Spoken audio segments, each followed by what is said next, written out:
Morning America. ഇന്ന് പകൽ ഇന്ത്യക്കാർ വാർത്താലോകത്തിലൂടെ അറിഞ്ഞത് ഞെട്ടിക്കുന്ന വാർത്ത. അമേരിക്കയിൽ തൊഴിൽ സ്വപ്നം കാണുന്ന 70% ഇന്ത്യക്കാർക്കും ആശങ്കയുണ്ടാക്കുന്ന ഉത്തരവിൽ ട്രംപ് ഒപ്പുവെക്കുന്നു. പതിവ് പോലെ വിമർശനം. മണിക്കൂറുകൾക്ക് മുൻപ് ഹാപ്പി ബർത്ത്ഡേ മോദി എന്ന് പറഞ്ഞ ട്രംപ് കട്ടപ്പയെ പോലെ മോദിയെ പിന്നിൽ നിന്ന് കുത്തിയെന്ന് ചിലർ. സപ്ലിക്കുമേൽ സപ്ലിയും വാങ്ങി വർഷാവർഷം ഇറങ്ങുന്ന ഇന്ത്യക്കാർ കുൽസിത പ്രവർത്തനങ്ങളിലൂടെ നേടിയെടുക്കുന്നതെന്തോ അതാണ് H1B എന്നും അതിനി ഉണ്ടാവില്ലല്ലോ എന്നും മറ്റു ചിലർ. എന്തായാലും തീരുമാനം ദീർഘകാലാടിസ്ഥാനത്തിൽ ഇന്ത്യക്ക് തിരിച്ചടിയാകുമെന്ന് വിദഗ്ധർ. ലേശം ഉളുപ്പുണ്ടെങ്കിൽ ഇനിയെങ്കിലും അമേരിക്കക്കാരുടെ കാശ് വാങ്ങി അരി വാങ്ങരുതെന്ന് ഉപദേശിക്കുന്നവരും ഏറെ. അമേരിക്ക ദേശീയ താൽപര്യം സംരക്ഷിക്കുമ്പോൾ അത് ഇന്ത്യയുടെ താൽപര്യങ്ങൾക്ക് തിരിച്ചടിയോ? ഈ വിഷയമാണ് American Dialogue powered by Trinity ഗ്രൂപ്പും ചിന്തിക്കുന്നത്. വാതിലടച്ചോ ട്രംപ്?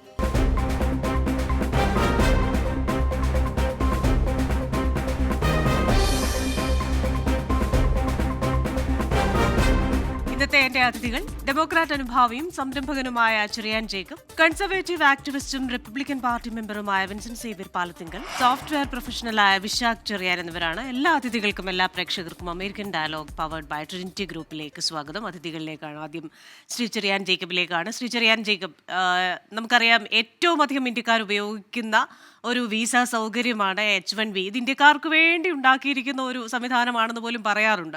അപ്പോൾ ഇന്ന് രാവിലെ വന്ന ഈ ഉത്തരവ് $1 ലക്ഷം എന്ന് പറയുമ്പം 88 ലക്ഷത്തിലേറെ ഇന്ത്യൻ രൂപയാണ്. അത്രയും ചെലവാക്കി ഇപ്പോൾ ഹോവാർഡ് ലുട്നിക്ക് US വാണിജ്യ സെക്രട്ടറി പറഞ്ഞതുപോലെ അത്രയും ചെലവാക്കി കൊണ്ടുവരാൻ മാത്രം മികവുള്ളവരാണോ ഈ ഇന്ത്യക്കാരെന്നൊരു ചോദ്യം കൂടി ഉയർത്തുന്നുണ്ട് എന്ന് അദ്ദേഹം പറയുന്നു. അതുകൊണ്ട് തന്നെ ഏറ്റവും സ്കിൽഡ് ആയിട്ടുള്ള ആൾക്കാരെ മാത്രം ഇനി ഇങ്ങോട്ട് കൊണ്ടുവന്നാൽ മതി, അതിന്റെ ആവശ്യമല്ലേ ഉള്ളൂ എന്ന് ചോദിക്കുന്നവരുണ്ട്. എന്താ കഥ? ചെറിയാൻ ജേക്കബ് സാറിന് എന്താ തോന്നുന്നത്? ഞാൻ പ്രതീക്ഷിച്ചാണ് ഇതുപോലെ ഒരു കാര്യം നടക്കുമെന്നുള്ളത്. കാരണം നമ്മുടെ പുറത്ത് ഈ താരിഫ് അടിച്ചു കഴിഞ്ഞിട്ട് അതിൽ നിന്ന് ഇന്ത്യ മാറിപ്പോയപ്പോൾ അടുത്ത ഇന്ത്യക്കെതിരെ തന്നെയാണ് ഇത് ചെയ്തിരിക്കുന്നത്. അപ്പം ശരിയായ രീതിയിൽ ഞാൻ പറഞ്ഞു കഴിഞ്ഞു കഴിഞ്ഞാൽ താരിഫ് വിഷയം കറക്റ്റായ രീതിയിൽ നമ്മൾ ഹാൻഡിൽ ചെയ്തിരുന്നെങ്കിൽ ഇന്ന് ഈ ക്രൈസിസ് ഇത്രയും വരത്തില്ലായിരുന്നു എന്നാണ് എൻ്റെ ഒരു അസംഷൻ. കാരണം ഇത് ഭയങ്കര ഡേഞ്ചറസാണ്. കാരണം ഇതിലിപ്പോൾ സംഭവിക്കാൻ പോകുന്ന ഒന്നും രണ്ടും അല്ല. അമേരിക്കയിലെ ഏകദേശം 5 മില്യണോളം ആളുകളെ എന്ന് പറഞ്ഞാൽ 5 മില്യണോളം വിസ ഹോൾഡേഴ്സ് അവരുടെ ഫാമിലി അഫക്റ്റ് ചെയ്യുന്നതാണ്. ഒരു വീട്ടിലെ ഒരു 4 പേരെ വെച്ച് കൂട്ടിക്കഴിഞ്ഞാൽ ഏകദേശം 20 മില്യണോളം ആളുകളെ ഡയറക്റ്റ് ആയിട്ടോ ഇൻഡയറക്റ്റ് ആയിട്ടോ അഫക്റ്റ് ചെയ്യും. ഇവരിവിടെ മേടിച്ചിരിക്കുന്ന വീടുകളെ, ഇവരുടെ സംവിധാനങ്ങളെ, ഇതിന് എല്ലാം ക്രൈസിസ് ആകും. നാളെ രാവിലെ ഇപ്പോൾ ഇവിടെ എന്ന് പറഞ്ഞാൽ ഒരു എക്സിക്യൂട്ടീവ് ഓർഡർ ഒപ്പുവെച്ച് കഴിഞ്ഞാൽ അത് ഇമ്മീഡിയറ്റ് എഫക്റ്റ് ആണ്. ഒപ്പുവെക്കുന്ന ആ ടൈം തൊട്ട് അത് എഫക്റ്റ് ആകുകയാണ് ആ കാര്യത്തിൽ. പക്ഷെ എന്നാൽ കോൺഗ്രസ് ഇവിടെ ഒരു നിയമം പാസ്സാക്കിയാൽ ആ നിയമം ഇംപ്ലിമെന്റ് ചെയ്യുന്നതിന് അവർക്ക് ഒരു കാലാവധി നിശ്ചയിച്ചിട്ടുണ്ട്. അപ്പോൾ ഒരു ഡേറ്റ് നമുക്ക് കിട്ടുകയാണ്. അതായത് there is A time were we can manage things. ഇതെന്ന് പറഞ്ഞാൽ ന്യൂക്ലിയർ ബോംബ് ഇടുന്നതിനേക്കാൾ വലിയൊരു കാര്യമാണ് ചെയ്തിരിക്കുന്നത്. പക്ഷേ ഇത് ഇട്ടിരിക്കുന്ന വെറും സാധാരണ മനുഷ്യരുടെയാണ്. ഇനിയും നമ്മുടെ കയ്യിൽ കാശ് ഉണ്ടെന്ന് പറഞ്ഞിട്ട് കാര്യമില്ല. ഈ പൈസ കൊടുത്ത് നമുക്കിത് ഇപ്പൊ എൻ്റെ കയ്യിൽ കാശുണ്ട്, ഞാൻ ഫണ്ട് ചെയ്യും. നോ, H1B സ്പോൺസർ ചെയ്യുന്നത് ഒരു എംപ്ലോയർ ആണ്. ഈ എംപ്ലോയർ ഈ പൈസ ഇത്രയും ഇപ്പം നമുക്കൊരു 100 പേരുണ്ടെങ്കിൽ now we are talking about 100 into $100,000, ഏകദേശം $1 billion എനിക്ക് തോന്നുന്നത് അത്രയും പൈസയാണ് ഒരാൾ ഇതിനകത്ത് ഇൻവെസ്റ്റ് ചെയ്യുന്നത്. 100 പേരുടെ വിസ ഒരു വർഷത്തേക്ക്. അപ്പൊ ഇങ്ങനെ വന്നു കഴിഞ്ഞു കഴിഞ്ഞാൽ ഇത് ഇമ്പോസിബിൾ ആണ്, ഇത് നടക്കത്തില്ല, ഇറ്റ്സ് നോട്ട് സസ്റ്റൈനബിൾ. 2, ഗവൺമെന്റ് ഒരു കാര്യത്തിന് ഫീസ് ചാർജ് ചെയ്യുമ്പോൾ അതൊരു ഫീസാണ്. It is not like looting money അല്ല. It is not a blood money, it is not a looting money. ഗവൺമെന്റിന് റൺ ചെയ്യാനാണ് മിനിമലിസ്റ്റ് ഗവൺമെന്റ് എന്ന ആശയവും കൊണ്ട് നടക്കുന്ന റിപ്പബ്ലിക്കൻസ് ഗവൺമെന്റിന്റെ പോക്കറ്റ് നിറയ്ക്കാനായിട്ട് ജനങ്ങളുടെ പോക്കറ്റ് അടിക്കുന്ന ഗതികെട്ട ഒരു കാര്യമാണ് ഇവിടെ അമേരിക്കയിൽ നടക്കുന്നത്. അത് വന്ന് ഇവിടുത്തെ ടാക്സേഷൻ ആണെങ്കിലും അതല്ല, ഇവിടുത്തെ ഈ താരിഫ് ആണെങ്കിലും ഇപ്പൊ ഈ ചെയ്തിരിക്കുന്നതാണെങ്കിലും ഇതൊന്നും ഒരു ലോകത്ത് ഒരു എക്കണോമിസ്റ്റും സമ്മതിക്കാത്ത വളരെ വികൃതമായ ഒരു നടപടിയിലേക്കാണ് ഇപ്പോൾ പോയിക്കൊണ്ടിരിക്കുന്നത്. ഇത് ഹ്യൂമൻലി ഇതെന്ന് പറഞ്ഞു കഴിഞ്ഞാൽ ഒരു എത്നിക് ക്ലൻസിങ്ങിന്റെ സ്റ്റാർട്ടിംഗ് ആണിത്. ഇത് നിങ്ങൾ കണ്ടിട്ടുണ്ടെങ്കിൽ പുസ്തകം നിങ്ങൾ നോക്കിയാൽ ബൈബിളിനകത്ത് പഴയ നിയമത്തിൽ എങ്ങനെ എത്നിക് ക്ലൻസിങ് നമുക്ക് ഓരോ ഭാഗത്തും കാണുമോ അതുപോലെ ഇത് തീരും. കാരണം അടുത്ത 4 വർഷം കൊണ്ട് ഈ അമേരിക്കയിലുള്ള മുഴുവൻ H1B-കാരനെയും വൺ വേ ഓർ അതർ ആദ്യം കെട്ടിക്കും. അന്നേരം ഗ്രീൻ കാർഡുകാരൻ സന്തോഷിക്കേണ്ട, അവന് കുഴപ്പമില്ലെന്ന്. അടുത്തത് അവനാണ്.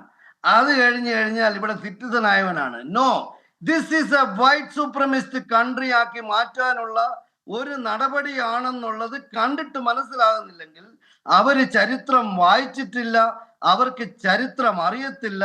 അതാണ് പ്രശ്നം. അപ്പൊ നമ്മൾ ഇവിടെ നിന്നിട്ട് ഇവിടെ എനിക്ക് ഇവിടെ പോയിട്ട് ഇതൊന്നും ഫൈറ്റ് ചെയ്ത് നമുക്ക് നിൽക്കാൻ പറ്റുകയില്ല. നമുക്കിവിടെ എഴുന്നേറ്റ് നിന്നിട്ട് ഇവിടെ ഡു നോട്ട് ക്രോസ് എന്നൊരു ലൈൻ വരച്ചാൽ യു കനോട്ട് ക്രോസ് ഇറ്റ്. നമ്മൾ പറയുന്ന ഒന്നും ആരും കേൾക്കുകയില്ല.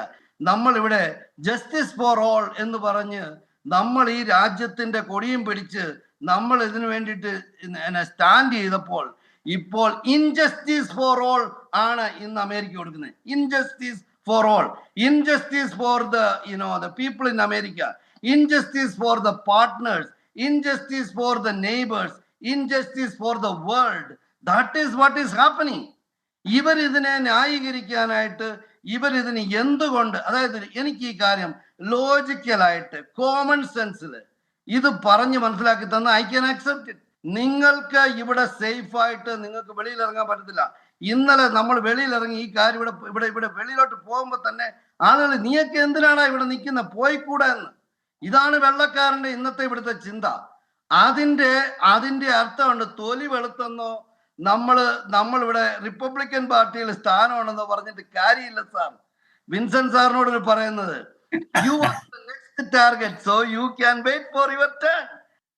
ശ്രീ ചെറിയാൻ ജേക്കബിന്റെ ഈ വാക്കുകൾ കേൾക്കുമ്പോൾ പെട്ടെന്ന് ഞാൻ ഓർക്കുന്നത് പഴയൊരു സിനിമയിലെ ഡയലോഗാണ്. ഇത്രയ്ക്ക് ധൈര്യം ഞാൻ എൻ്റെ ചാൾസ് ശോഭരാജിൽ മാത്രമേ കണ്ടിട്ടുള്ളൂ, നിനക്ക് എവിടുന്ന് കിട്ടി ഇത്ര ധൈര്യം എന്നാണ്.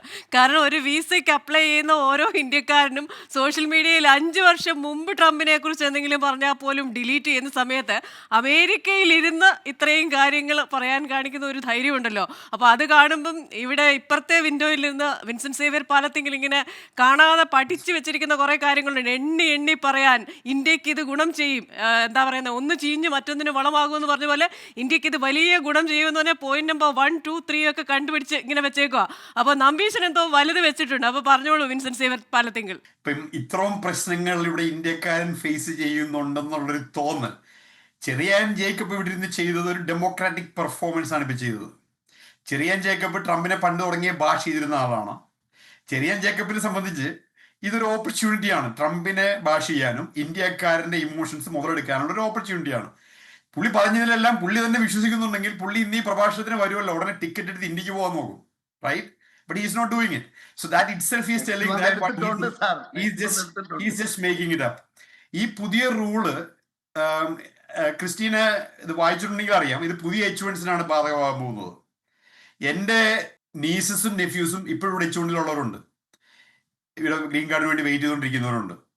അപ്പോൾ ഞാനിതിനെ കുറിച്ച് ഞങ്ങളുടെ ഫാമിലി ഗ്രൂപ്പിൽ പോലും ഡിസ്കഷൻ. അപ്പോൾ this is the first issue where I have to kind of be in a situation where ഫാമിലിയോട് എന്ത് പറയും, നമ്മുടെ സ്വന്തം നെഫ്യൂസ് ആൻഡ് നീസസ്. അപ്പം അങ്ങനത്തെ ഒരു സിറ്റുവേഷനാണ്. അറ്റ് ദ സെയിം ടൈം പുതിയ H1ൽ വരുന്ന ആൾക്കാർക്ക് ഇത്രയും ഫീസ് കൂട്ടുന്നത് ക്രിസ്റ്റീന പറഞ്ഞു, അതുപോലെ തന്നെ ഞാനത് സമ്മതിക്കുന്നു. ഇത് തീർച്ചയായിട്ടും ഒരു ഓപ്പർച്യൂണിറ്റി ആയിട്ട് കാണണം. ഇപ്പോൾ ഇന്ത്യയിൽ 1980s കമ്പ്യൂട്ടർ സയൻസ് ബ്രാഞ്ചുകൾ വരാൻ തുടങ്ങിയത്. ഞാൻ 1988 തൃശ്ശൂർ എഞ്ചിനീയറിംഗ് കോളേജ് ചെല്ലുമ്പം അവിടെയാണ് ആദ്യമായിട്ട് കമ്പ്യൂട്ടർ സയൻസിന്റെ ബ്രാഞ്ച് അവിടെ തുടങ്ങുന്നത് 88 അപ്പൊ ഇത്രയും വർഷങ്ങൾ, ഇത്രയും ഡെക്കേഡുകൾ പോയിട്ടും അതിന്റെ പുതിയ ട്രെൻഡ് എന്തായിരിക്കും, ഇതെവിടെ ചെന്ന് അവസാനിക്കും എന്നുള്ളൊരു ചിന്താഗതി ഇന്ത്യയിലെ എഡ്യൂക്കേഷണൽ ഇൻസ്റ്റിറ്റ്യൂഷൻസിനോ ഇന്ത്യ ഗവൺമെന്റിനോ ഇല്ലാതിരുന്നത് കൊണ്ടാണ് ഇന്ന് ഈ 40 വർഷങ്ങൾ കഴിഞ്ഞിട്ടും 4 decades പാസ് ചെയ്തിട്ടും ഈ AI റെവല്യൂഷൻ വരുന്നതും അതിനകത്ത് മുമ്പിൽ നിൽക്കണമെന്നുള്ള തോന്നൽ ഇന്ത്യക്ക് ഇല്ലാണ്ട് പോയതും. Yes, we had inherent disadvantages, ഇല്ലെന്ന് ഞാൻ പറയുന്നില്ല. പക്ഷേ ഇന്ത്യ ഇത് വളരെ വളരെ ഡിസ്റ്റന്റ് ഫോർത്താണ് with only 8% of the AI market. Why? Because നമ്മുടെ ഫോക്കസ് വാസ് പിള്ളേരെ എഞ്ചിനീയറിംഗ് ഡിഗ്രി എടുപ്പിക്കുക, H1ൽ ഇന്ത്യയിലോട്ട് വിടുക.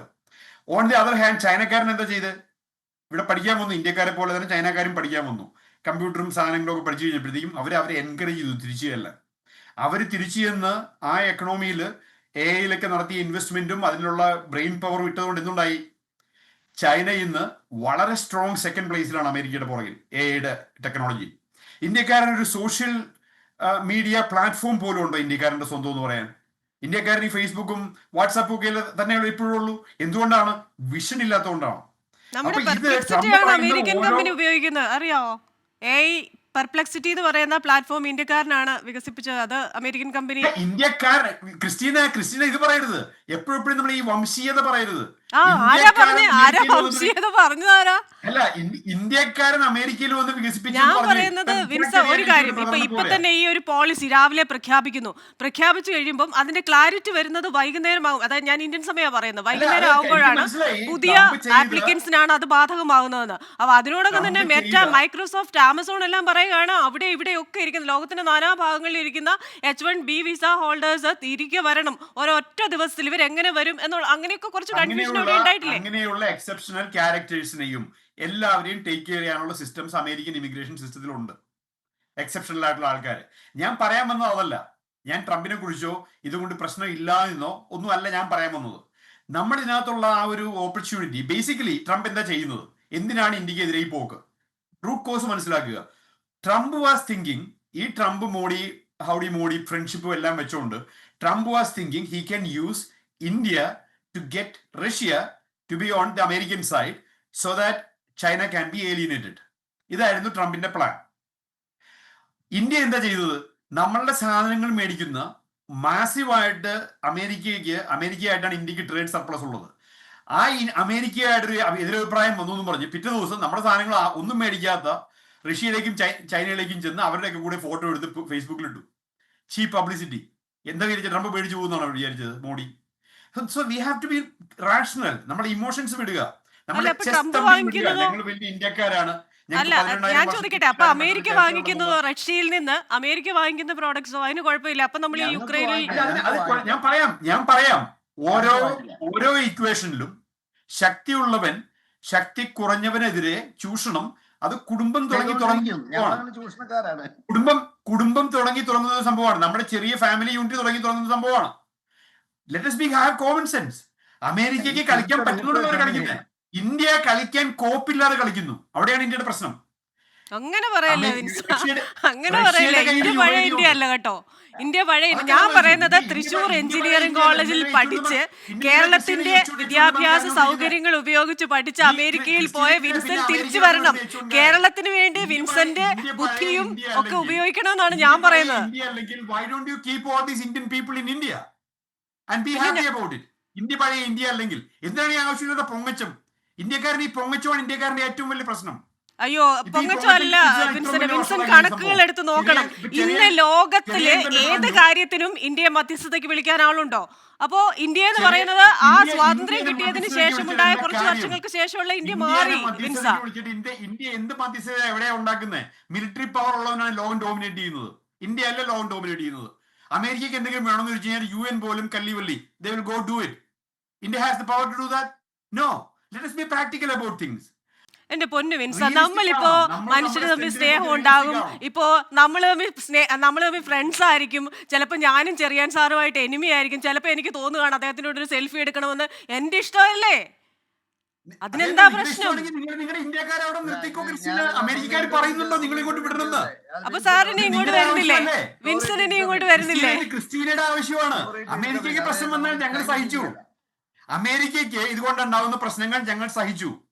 ക്രിസ്റ്റീനയല്ലേ പറയുന്നത് ഇന്ത്യക്കാരെ എന്തുകൊണ്ട് H1 കൊണ്ടുപോകുന്നില്ല, 100,000 തരാണ്, എന്തിനാ ഇത് പറയുന്നതെന്ന്?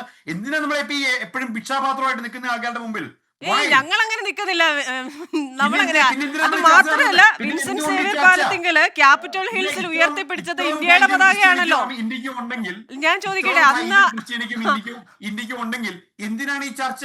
ട്രംപിന് ഇഷ്ടമുള്ളതൊക്കെ ചെയ്യട്ടെ. ട്രംപ് ഇന്ത്യയിലൊന്നും ചെയ്യുന്നില്ലല്ലോ. ട്രംപ് അമേരിക്കയിലെ കാര്യമല്ല പറയുന്നത്. അതെ, ഞങ്ങൾ അമേരിക്കയിലെ കാര്യമാണ് പറയുന്നത്. യെസ്, ഞങ്ങൾ ഇന്ത്യയിലോട്ട് വരുന്നില്ലല്ലോ 100,000 മേടിക്കാനായിട്ട്. അതാ ഞാൻ പറഞ്ഞത്. ഞാൻ ചോദിച്ചതാണ് വിൻസെന്റ് ഇന്ത്യയിലേക്ക് വരുന്നില്ലെന്ന്. അതാ പറഞ്ഞത്, ഞങ്ങൾ ഇന്ത്യയിലേക്ക് നിങ്ങളുടെ H1 കാർഡിൽ നിന്ന് കാശ് മേടിക്കാൻ അങ്ങോട്ട് വരുന്നില്ലല്ലോ. വി ആർ ടെല്ലിംഗ് ഇങ്ങോട്ട് വരണമെങ്കിൽ 100,000 വേണമെന്നല്ലേ പറഞ്ഞത്. ഞാൻ ഈ ട്രംപ് ചെയ്തത് മുഴുവൻ ശരിയാണെന്നോ അത് ലോജിക്കലാണെന്നോ കറക്റ്റ് ആണെന്നോ അല്ല ഞാൻ പറയുന്നത്. പക്ഷെ നമ്മൾ നമ്മുടെ സ്വഭാവത്തിൽ കുറച്ചും കൂടി കുറച്ചും കൂടി റിയലിസം ഡെവലപ്പ് ചെയ്യണം ഒരു ഇന്ത്യക്കാരൻ. അടിമ മനോഭാവം അനാവശ്യമായ വേണമെന്നാണ് അടിമ മനോഭാവമൊന്നുമല്ല, പ്രാക്ടിക്കൽ correct. തിങ്കിങ്. നിങ്ങളൊക്കെ ഒരു ചെറിയ ഇന്ത്യക്കാർ ഒരു അടിമ മനോഭാവമൊന്നുമല്ല, പ്രാക്ടിക്കൽ തിങ്കിങ്. Practical thinking. നമ്മുടെ കയ്യിൽ കോപ്പില്ലെങ്കിൽ യുദ്ധത്തിന് ഇറങ്ങരുത്, കോപ്പുണ്ടെങ്കിൽ യുദ്ധത്തിന് ഇറങ്ങാവുള്ളൂ. ഒരു ജോലി നഷ്ടപ്പെട്ടാൽ എന്താണ് സംഭവിക്കുക എന്നത് വിശാഖിന് കൃത്യമായി അറിയാം അല്ലേ? അപ്പോൾ ഈ പറയുന്നത് പോലെ നിലവിൽ ഒരു ക്ലാരിഫിക്കേഷൻ വന്നിട്ടുണ്ട്. ഇതുവരെയുള്ള H1B വിസ ഹോൾഡേഴ്സിന് ഇത്തരത്തിലൊരു പ്രശ്നമില്ല. ഈ പറയുന്നത് പോലെ അമേരിക്കയ്ക്ക് തീരുമാനിക്കാം ഏറ്റവും യോഗ്യരായവർ മാത്രമാണ് അവിടേക്ക് വരുന്നതെന്ന് ഉറപ്പിക്കാം. ഏതെങ്കിലും തരത്തിൽ H1B വിസ എന്ന് പറയുന്ന സംവിധാനം അനാവശ്യമായി ഉപയോഗിക്കുന്ന കഴിവുകെട്ട ആൾക്കാരുണ്ടെങ്കിൽ തീർച്ചയായിട്ടും അത്തരം ആൾക്കാരെ ഞങ്ങൾക്ക് വേണ്ട എന്ന് പറയാനുള്ള അവകാശമുണ്ട്. ഇതൊക്കെയുണ്ട്. പക്ഷേ ഇന്ന് കുറച്ച് മണിക്കൂറുകളിലേക്ക് െങ്കിലും അതൊരു കൺഫ്യൂഷൻ ഉണ്ടാക്കി. ആമസോൺ ആണെങ്കിലും മെറ്റ ആണെങ്കിലും മൈക്രോസോഫ്റ്റ് ആണെങ്കിലും അവിടെ ഇവിടെ ഇരിക്കുന്നവരോടൊക്കെ പെട്ടെന്ന് കയറി വരാൻ പറയുന്നു. അപ്പോൾ അവർക്കുണ്ടാകുന്ന ഒരു ആശങ്ക. അപ്പോൾ ഈ കാര്യങ്ങളൊക്കെ ആദ്യം തന്നെ ക്ലാരിഫൈ ചെയ്ത് പറയാമായിരുന്നു, അല്ലെങ്കിൽ ആ കമ്പനികൾക്കെങ്കിലും മിനിമം ക്ലാരിഫിക്കേഷൻ കൊടുക്കാമായിരുന്നു എന്നൊക്കെ പറയുന്നവരുണ്ട്. അപ്പോൾ വിശാഖിന്റെ ഒരു അഭിപ്രായം എന്താണ് ഈ വിഷയത്തിൽ? ഒരു ആഡ് ടാഗ് ലൈൻ ഉണ്ട്, America runs on Dunkin's. America runs on Dunkin's. അതിൽ കുറച്ചുകൂടെ ആഡ് ചെയ്യാൻ താല്പര്യപ്പെടുന്നു. Dunkin's runs on technology and technology runs on Indian brain. അതുള്ളിടത്തോളം കാലം എനിക്ക് ഒരു ആശങ്കയില്ല. ഇവിടുത്തെ H1Bക്കാർക്ക് ഒന്നും സംഭവിക്കാൻ പോകുന്നില്ല, ഇവിടുത്തെ ഒന്നും സംഭവിക്കാൻ പോകുന്നില്ല. ഇത് ഇപ്പൊ ഒരു ന്യൂസ് വന്നു, ശരിയാണ്. എല്ലാവരും ഇതിനകത്ത് പല രീതിയിലുള്ള പല വേർഷൻസ് ഇതിനകത്ത് ഇറങ്ങുന്നുണ്ട്. ഇത് വളരെ രീതിയിൽ ഇൻ ട്രാൻസിറ്റ് ഉള്ളവരെ ബാധിക്കുന്നുണ്ട്. കാര്യം പോർട്ട് ഓഫ് എൻട്രിയിൽ പ്രധാനമായിട്ടും ഇത് വളരെ ഒരു ഡിസിഷൻ ഫാക്ടർ ആയിരിക്കും ഫോർ ഷുവർ. പക്ഷേ going forward in 1 week 2 week down the line നമുക്ക് കറക്റ്റായിട്ട് എന്താണ് സംഭവിക്കാൻ പോകുന്നതെന്നുള്ളത് നമുക്ക് മനസ്സിലാക്കാൻ സാധിക്കും. അപ്പം ഇത് വളരെ പ്രിമർച്ചർ ഡിസ്കഷനിൽ ഞാൻ ഇന്ന് പറയുന്നുള്ളൂ. കാരണം ഇൻ 2-3 വീക്സിനകത്ത് വെച്ച് നമുക്ക് കറക്റ്റായിട്ടുള്ള ക്ലാരിറ്റി കിട്ടും. പക്ഷെ ഒരു കാര്യം കറക്റ്റാണ്, അമേരിക്ക ഒരു ഇമിഗ്രന്റ് കൺട്രി ആണെന്നുള്ളത് കറക്റ്റാണ്. ടെക്നോളജി എന്ന് പറഞ്ഞാൽ ഇപ്പം അമേരിക്കയിലുള്ള ഏത് ടെക്നോക്രാറ്റ്സിനെ നോക്കിയാലും ഇമിഗ്രൻസ് ആയിട്ട് വന്നതാണ്. ഇപ്പം വിൻസെന്റ് പാലത്തിങ്കിൽ പോലും ഒരു പ്രൊഫഷണൽ ഡിഗ്രി ആയിട്ട് ഇവിടെ ഒരു പ്രൊഫഷണൽ ആയിട്ട് വന്നു. എല്ലാത്തിൻ്റെയും തുടക്കം ഒരു പ്രൊഫഷണൽ ലൈഫാണ്. ഇന്ത്യയിൽ നിന്ന് വന്ന ആൾക്കാരാണ്. അത് എല്ലാവരും ഓർത്തിരിക്കാൻ നല്ലതായിരിക്കും. കാര്യം നമ്മൾ ഒരു കാര്യം മനസ്സിലാക്കുകയാണെന്നുണ്ടെങ്കിൽ H1B എന്നുള്ളതല്ല, ഇപ്പൊ ഏത് കാറ്റഗറിയിലുള്ള വിസ ആണെങ്കിൽ പോലും അമേരിക്കയുടെ ഇക്കോണമി ഡ്രൈവ് ചെയ്യുന്നത് ഈ ഗ്രൂപ്പാണ്. അത് ഏറ്റവും വലിയ എക്സാമ്പിൾ ഞാൻ പറഞ്ഞുതരാം. $30 ബില്യൺ ആണ് ഇയർലി സോഷ്യൽ സെക്യൂരിറ്റി എന്നുള്ള രീതിയിൽ അമേരിക്കയ്ക്ക് വേണ്ടി കോൺട്രിബ്യൂട്ട് ചെയ്യുന്നത്. ആരാണ്? H1Bയും H1Bയുടെ എംപ്ലോയറും. അതായത് 6.7 + 6.7% ആണ് സാലറിയിൽ നിന്ന് സോഷ്യൽ സെക്യൂരിറ്റി എന്നുള്ള രീതിയിൽ പൊയ്ക്കൊണ്ടിരിക്കുന്നത്. ഈ 30 ബില്യൺ പ്രതിവർഷം $30 ബില്യൺ H1Bക്ക് അർഹതപ്പെട്ടതല്ല. We are contributing towards the people of America. അത് സോഷ്യൽ സെക്യൂരിറ്റി ആണെങ്കിലും മെഡിക്കെയ്ഡ് ആണെങ്കിലും ടാക്സ് ആണെങ്കിലും എല്ലാ രീതിയിലും. ഇപ്പൊ നമ്മളിപ്പോ ഒരു സാധനം മേടിക്കുകയാണെങ്കിൽ സെയിൽ ടാക്സ് ഉണ്ട്, പിന്നെ ഫെഡറൽ ടാക്സ് ഉണ്ട്, സ്റ്റേറ്റ് ടാക്സ് ഉണ്ട്. ഇതെല്ലാം നമ്മൾ അടച്ച് കറക്റ്റ് ആയിട്ടുള്ള രീതിയിൽ നമ്മൾ ഡോക്യുമെന്റേഷൻ എല്ലാം പ്രോപ്പറായിട്ട് രീതിയിൽ മാനേജ് ചെയ്യുന്ന പോകുന്ന ആൾക്കാരാണ്. അതുകൊണ്ട് ഒരിക്കലും പറയാൻ പറ്റത്തില്ല നമ്മളിവിടെ വന്നിരിക്കുന്നത് വേറൊരാടെ ഔദാര്യത്തിലാണ് അല്ലെങ്കിൽ വേറൊരാടെ കരുണയിലാണ് നമ്മൾ ജീവിക്കുന്നത്. Because we are actually contributing towards the economy. ഇപ്പൊ റിയൽ എസ്റ്റേറ്റിന്റെ കാര്യം പറയുകയാണെങ്കിൽ ഇപ്പൊ നമ്മുടെ ഇപ്പൊ അമേരിക്കയിലുള്ള വിൻസിനെ പോലെ പല ആൾക്കാരും I know he's very sad about this news because I know him very well. But എന്നാലും വേറെ പല ആൾക്കാരുണ്ട്. ഞാൻ അവരെ ചില പേര് വിളിക്കുന്ന കോക്കനട്ട് ഇമിഗ്രൻസ് എന്നാണ്. പുറമെ കോക്കനട്ട് പോലെ ഒരു തൊണ്ടുണ്ടെങ്കിലും അകത്ത് വെളുപ്പായിരിക്കും. So I call them coconut immigrants. ഇവര് മനസ്സിലാക്കേണ്ട ഒരു കാര്യം എന്ന് പറഞ്ഞാൽ US-ന്റെ ടോട്ടൽ വർക്ക് ഫോഴ്സിന്റെ 0.4% മാത്രമേ H1B വരുന്നുള്ളൂ. അതായത് 1000 പേരെ എടുത്ത് നോക്കുവാണെങ്കിൽ 4 പേര് മാത്രമേ അതിനകത്ത് H1B വരുന്നുള്ളൂ. അതായത് ടോട്ടൽ വർക്ക് ഫോഴ്സ്. പക്ഷെ ടെക്നോളജിയുടെ കാര്യം വരുവാണെങ്കിൽ that is different. We are 60%.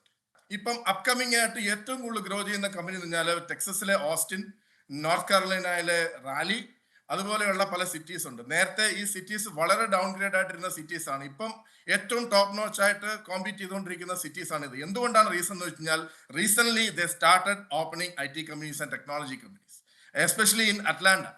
ഇതെല്ലാം ഇപ്പൊ ടെക്നോളജി മേഖലയിട്ട് പോയിക്കൊണ്ടിരിക്കുകയാണ്. ഇതിന്റെ എക്സാമ്പിൾസ് മാത്രം പറഞ്ഞാൽ മതി എത്രത്തോളം ടെക്നോക്രാറ്റ്സും ടെക്നോളജി സാവീസും ഈ ഇമിഗ്രൻസും ഇതിന് ഈ അമേരിക്കയുടെ എക്കണോമിയെ കോൺട്രിബ്യൂട്ട് ചെയ്യുന്നുണ്ട്. It is a give and take.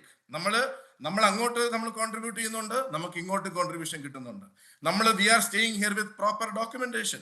V came here with valid invitation from the corporate company. and we are maintaining documentation in every 3 years. അതുകൊണ്ട് നമ്മൾ നിൽക്കുന്നു, we are 100% we are legal. So നമ്മൾ ആ രീതിയിൽ വളരെ confident ആയിട്ട് ഞാൻ പറയുകയാണ്, this one will definitely impact for the time being, but this is not for a long run. തീർച്ചയായിട്ടും ഇതിനൊരു സൊല്യൂഷൻ ഉണ്ടാവും. നമ്മളിപ്പോൾ പേടിക്കുന്ന രീതിയിൽ ഒരു അവസ്ഥയിൽ എത്തത്തില്ല. ബിക്കോസ് ഒരു ഡിപ്ലോമാറ്റിക് ഡിസ്കഷൻ നടന്നിട്ട് ഇതിനകത്തൊരു തീരുമാനം ഉണ്ടാവുന്നതാണ് എൻ്റെ ഒരു ശുഭാപ്തി വിശ്വാസം. ദീർഘകാലാടിസ്ഥാനത്തിൽ അങ്ങനെ ഒരു തീരുമാനത്തിലേക്ക് പോകാനുള്ള ഒരു സാധ്യത തന്നെയാണ് നമ്മൾ കാണുന്നത്. വിൻസനോട് വഴക്കുണ്ടാക്കാൻ വേണ്ടിയിട്ടല്ല ഞാനിത് പറയുന്നത്. കാരണം നമ്മള് ലോകത്തെ എല്ലാ രാജ്യങ്ങളും പരസ്പര സമവായത്തോടു കൂടി നടക്കണം. ഒരു ചോദ്യം ചോദിച്ചോട്ടെ, ക്രിസ്ത്യനോട് ഫ്രാങ്ക് ആയിട്ട് ഒരു ചോദ്യം ചോദിക്കുക ഫോർ യുവർ തിങ്കിങ്. ഈ റഷ്യൻ ഓയിൽ ചീപ്പായിട്ട് മേടിച്ച് ഇന്ത്യക്കാർക്ക് ലോകത്തിലെ ഏറ്റവും കൂടുതൽ വിലയ്ക്ക് ആ ഓയിൽ വിറ്റ് ഇന്ത്യ ഉണ്ടാക്കുന്ന കാശ് കൊണ്ട് ഈ ഇന്ത്യൻ സിറ്റിസണിന് എന്തെങ്കിലും ഗുണം കിട്ടുന്നുണ്ടോ? ഉണ്ട്. അല്ല, ഞാൻ അറിയാൻ പാടില്ലാത്തതുകൊണ്ട് ചോദിക്കുക. തീർച്ചയായിട്ടും വിൻസൻ ഒരു കാര്യം ചെയ്യണം. വിൻസൻ ഇനി വരുമ്പോ ഇന്ത്യയിൽ നല്ല എല്ലാ നഗരങ്ങളിലും ഒന്ന് പോകണം. ഇപ്പോൾ ഞാൻ പറയുകയായിരുന്നു, നമ്മളിപ്പോൾ വികസനം എത്രത്തോളം ഇന്ത്യയിൽ എത്തിയിട്ടുണ്ട്, എത്രത്തോളം കാര്യങ്ങൾ പുരോഗതിയിലേക്ക് നമ്മൾ പോകുന്നുണ്ട്. വിവിധ ഇന്ത്യൻ നഗരങ്ങളൊന്ന് സന്ദർശിക്കണം. നഗരങ്ങളൊക്കെ ഞാൻ സന്ദർശിക്കാറുണ്ട്. ഞാൻ ചോദിക്കുന്നത് അതല്ല, ഈ പോളിസിയുടെ ഡീപ്പിലുള്ള ഇഷ്യൂസിലേക്ക് ജനങ്ങളുടെ ചിന്ത കൊണ്ടുപോകാൻ നമ്മൾ തയ്യാറാവണം ഈ ചർച്ചകൾ വഴി. ഇപ്പൊ 1991 IMF ഫോഴ്സ് ചെയ്തപ്പോഴാണ് നരസിംഹറാവു ചെയ്യേണ്ട ചില കാര്യങ്ങൾ ചെയ്തത്. ഇന്ത്യയുടെ ഇന്നത്തെ ഡെവലപ്മെന്റ് മുഴുവൻ കാരണം ആ 1991 ഉണ്ടായ ചേഞ്ചസ് ആണ്. അല്ല വിൻസൻ, അതല്ല, അതിലൊന്നും നമുക്ക് സംശയമൊന്നുമില്ല. ഞാൻ പറഞ്ഞത് 1947 ഓഗസ്റ്റ് 15 ബ്രിട്ടീഷുകാര് ഉപേക്ഷിച്ചു പോയ ആ ഇന്ത്യ അല്ല ഇന്ന്. ഇന്ത്യ വളർന്നിരിക്കുന്നു, ഒരുപാട് വളർന്നിരിക്കുന്നു. ലോകത്തിലെ ഏറ്റവും മികച്ച രാഷ്ട്രങ്ങളുടെ പട്ടികയിൽ 5ാം സ്ഥാനത്തേക്ക് വന്നിരിക്കുന്നു.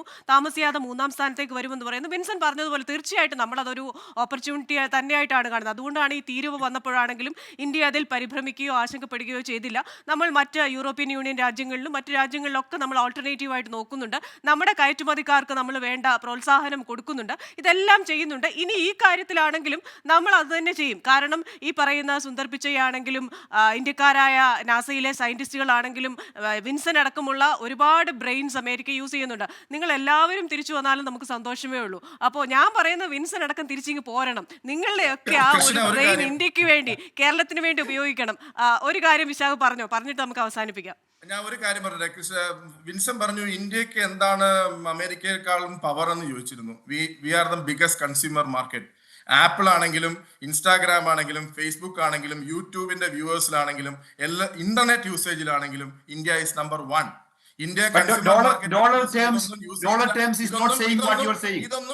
ഇതെല്ലാം ഇന്ത്യയിൽ റെസ്ട്രിക്ട് ചെയ്ത് കഴിഞ്ഞാൽ എങ്ങനെ മറ്റ് കമ്പനികൾക്ക് സർവേ?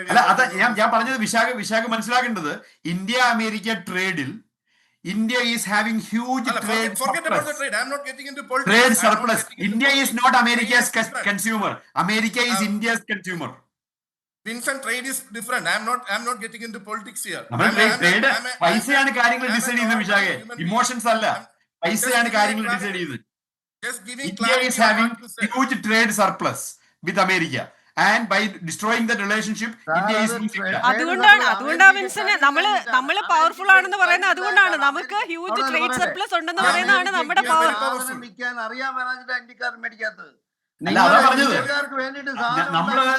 നമ്മളുടെ സാധനങ്ങൾ മേടിക്കുന്ന രാജ്യത്തിന് ശത്രുതാ മനോഭാവത്തോട് കണ്ട് അല്ല, നമ്മളുടെ ഏറ്റവും കൂടുതൽ സാധനങ്ങൾ വാങ്ങിക്കുന്ന അമേരിക്കയെ. അതുകൊണ്ട് അമേരിക്കക്കാരന് അറിയാൻ മേലാത്തോണ്ട് വിൽക്കാൻ മേലാത്തതിന് മോങ്ങിയിട്ട് കാര്യമില്ല. അമേരിക്കയ്ക്ക് ഹ്യൂജ് ട്രേഡ് ഡെഫിസിറ്റ് ഉള്ള രാജ്യമാണ് ഇന്ത്യ. മനസ്സിലായോ? അല്ല, ഞാൻ പറയുന്നത് ഇത്തരം ഡയലോഗ് വരുമ്പോഴാണ് നമുക്ക് ആവശ്യമില്ലാണ്ട് തമാശയായിട്ട് തോന്നുന്നത്.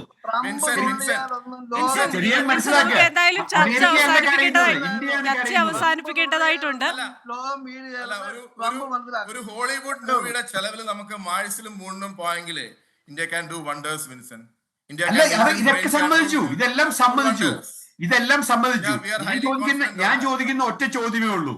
നമ്മൾക്ക് ഇത്രയും ട്രേഡ് സർപ്ലസ് തരുന്ന രാജ്യത്തിന്റെ ശത്രുത മേടിച്ചോണ്ട് റഷ്യയുടെയും ചൈനയുടെയും കൂടെ പോയി ഫോട്ടോ എടുത്ത് എല്ലായിടത്തും ഭയങ്കര ഞാൻ ഒരു കാര്യം പറഞ്ഞങ്ങ് അവസാനിപ്പിക്കാം. കാരണം ഇത്രയും ട്രേഡ് സർപ്ലസ് തരുന്നു എന്ന് വിൻസൻ പറഞ്ഞല്ലോ. ആ ട്രേഡ് സർപ്ലസ് വ്യാപാരം വെച്ച് നമുക്കുണ്ടെന്ന് പറയുന്നതാണ് നമ്മുടെ പവർ. 2, ഇന്ത്യയുടെയും ചൈനയുടെയും ഒക്കെ പ്രോഡക്ട്സ് ആണല്ലോ അമേരിക്കയുടെ സൂപ്പർ മാർക്കറ്റുകളിൽ വരുമ്പോൾ നമ്മൾ കാണുന്നത്. അതാണ് പവറെങ്കിൽ അതിന് നമ്മൾ ഇമ്പോർട്ടൻസ് കൊടുക്കണം. അത് മേക്ക് ഷുവർ ചെയ്യണം അത് പോകുന്നില്ല എന്ന് മേക്ക് ഷുവർ ചെയ്യേണ്ടത് നമ്മുടെ റെസ്പോൺസിബിലിറ്റിയാണ്.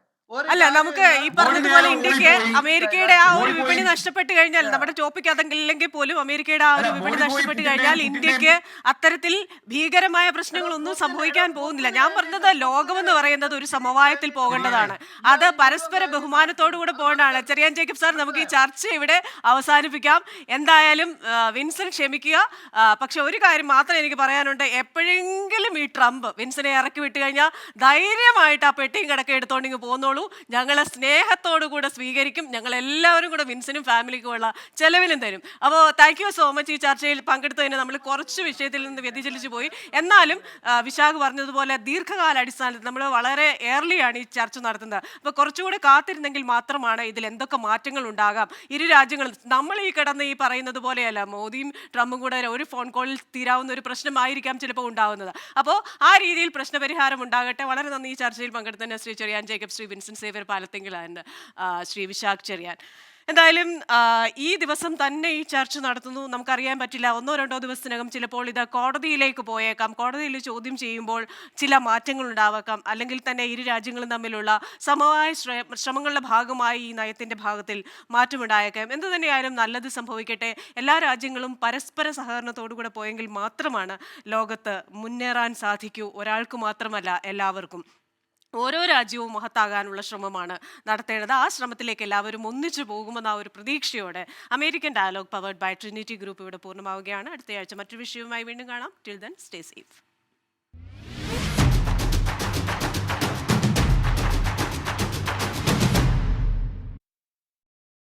ലോകത്തെവിടെയായാലും ഏത് സമയത്തും 24 വാർത്തകളും ഓഗ്മെന്റഡ് റിയാലിറ്റി പാക്കേജുകളും എക്സ്പ്ലെയിനറുകളും വിശദമായി കാണാൻ ഞങ്ങളുടെ യൂട്യൂബ് ചാനൽ നിങ്ങൾക്ക് സബ്സ്ക്രൈബ് ചെയ്യാം.